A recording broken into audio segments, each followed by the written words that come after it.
Morning guys, welcome back to the channel. Today's video we are doing this 4 Series BMW. This is mineral white 3-stage pearl. Let's crack on and get this smashed out. Just getting this all cleaned down just before we start prepping. I'm using a bit of 320, and for the deeper gouges just going over with 180, then back over with 320. The damage weren't terrible on this, but it did go right up to near to where the wing was, so very difficult on a 3-stage pearl. Obviously you're supposed to blend this everywhere, we're not blending, so yeah, we'll see how we pull this one off. Pretty confident. It's a pretty decent colour, this one, to be honest, not that terrible to do, but there is still an art to doing a 3-stage pearl and blending it and keeping it as small as you can. So I'm just going over this with a hand pad now, little 500 soft pad, taking care of all the little damages. We've got some down the bottom, some up in that top corner, and then it goes right up near the wing. There's another little bit.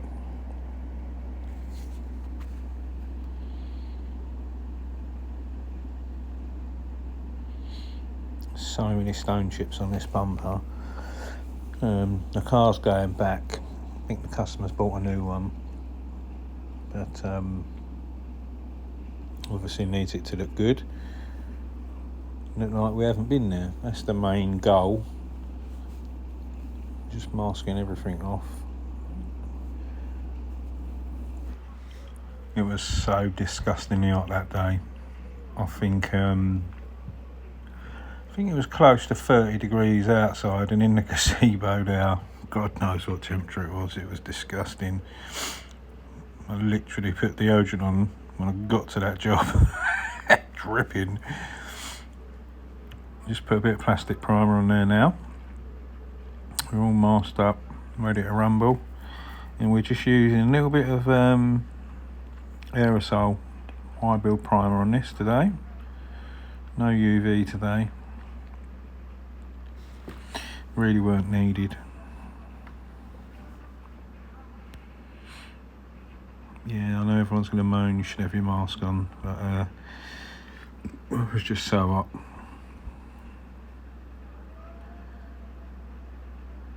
I was trying to blow it all straight out anyway. Right, now we're on to the brown coat. This is the sort of first stage. You've got to make sure that you cover the area you need to cover, but leave room for your pearl coat, which is what we're going to do now. And you've got to go further out with your pearl coat, and that's sort of how you blend it in. A lot of people try keep the two coats together, and that's where you go wrong. So the pearl coat is where all your blending is done. You see I'm checking here, having a look how further out I've got to puff it, and just trying to blend it in nice. Looking good to me. We're all ready for some clear coat. I think I was questioning my life choices at this point. I have no idea what that temperature was, but I know it was scorching. I think this day ended up getting up to 34 degrees Celsius where I was. It was savage. I think I'd lost the will to live at this point. I'd only been there a few hours. It was that bad. It just drains you. It is terrible.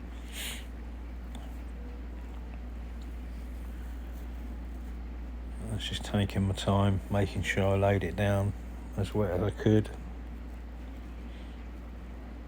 I spent a bit of time before I started clear coating it. I was blowing the panel down. I was trying to reduce the panel temperature. Even though we're inside that gazebo, it was still blooming warm, but I managed to get it a lot cooler. And I actually got the clear to go on quite nice, to be honest. There's a lot of stone chips towards the middle area, There wasn't really nothing I could do, otherwise we'd end up painting the whole bumper. So I was just trying to make it look as good as it could look. Just trying to keep everything wet. It's very difficult to paint when it's so hot. But yeah, managed to make it look good. I could have left it unfinished, to be fair. I needed to polish my blending, but I tiggled most of it. You'll see in a mo with a bit of 2000. I think there was only 2 dirt nibs that I wasn't happy with that I removed. I was just trying to make sure there's no dry spots and it's as wet as it can be. It is very difficult to paint in these high temperatures and high humidity. Round 2. Get the final coat of clear on. Taking my time. It's nicely tacked off, so I can get a nice wet coat on.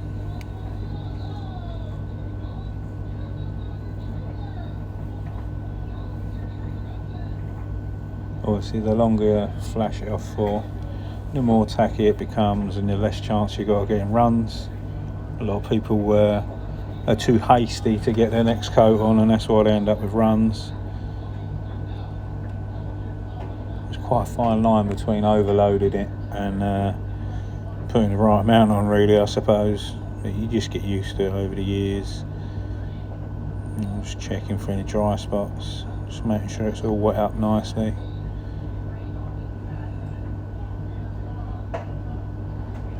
Found a little bit there, needed a bit more.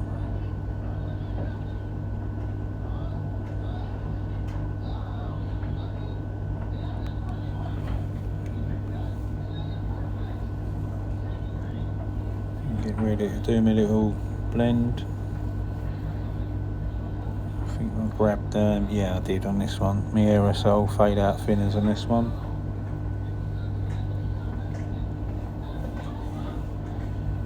Remember what brand this is.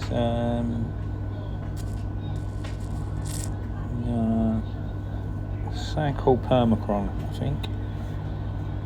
Speed Hecker, that's the one. I think Speed Blender or Permacron or something it's called.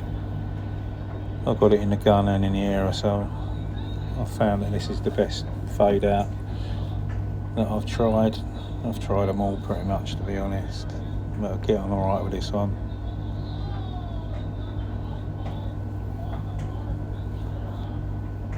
And then we're going to end up baking this off, and then we'll be moving on to the flat and polishing. There's literally only a couple of nibs in this. I could have left it, but I wanted it to all look as flawless as it could. As you can see, it's quite clean. Looks pretty decent. I'll just give it a light tickle with a bit of 2000 soft pad there. And I'm just trying to make the peel in keeping with the rest.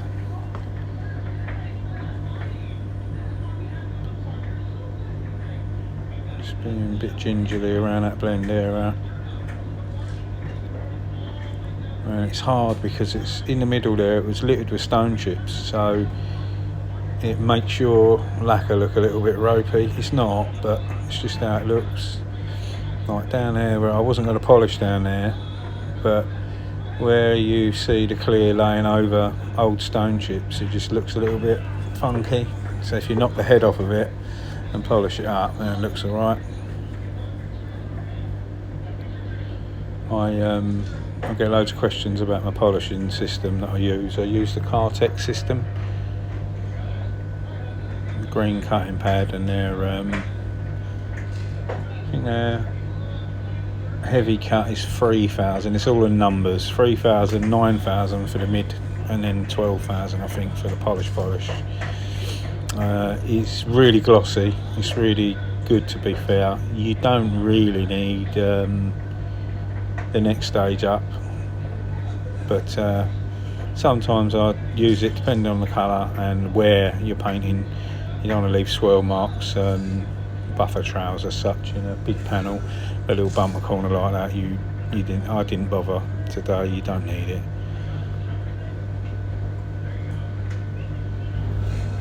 You'll see now I'm just picking out a clear from the parking sensor. Let a little bit of clear coat go over there. I'm going to lacquer it, and then if you just gently, when it's dry, rub around it with a little pick or something, you can peel the lacquer off the rubber bit and it all looks sweet. Just carrying on polishing this up. It don't need much. I normally do 3 cuts and it's fine, and you'll see I keep picking up the blue spray bottle. That's my solvent panel wipe. I just like to panel wipe it down, and it shows you the true state. Here we go, guys.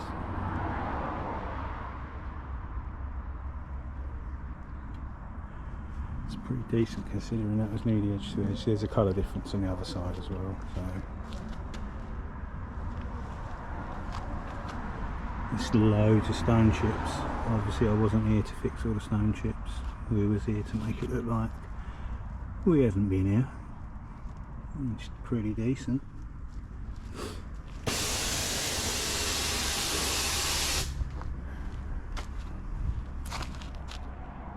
Colour's pretty symmetrical.